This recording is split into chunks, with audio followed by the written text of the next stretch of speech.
Dr. Boileau, if you can tell us in English, we're looking at the INES figures, the projections from today. It would appear that there is going to be a dip. In other words, looks like we've hit the peak of the sixth wave, but Easter hasn't been factored in yet. Can you tell us, have we hit the sixth wave, the peak of the sixth wave, and what impact will Easter have?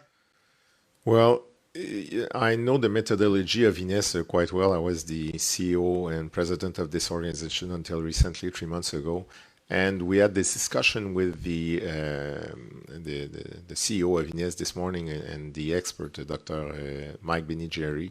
And as you may have heard before, Ines those projections are mathematical ones and made very carefully with a lot of methodology that will figure if it continues that way, then it will be that in 2 weeks.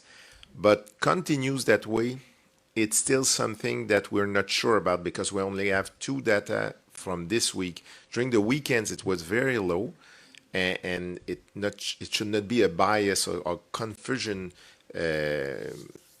measures that will figure that this lowering will still be there. So with few more days, we'll be more confident on that. But there is a strong hope that we'll get there.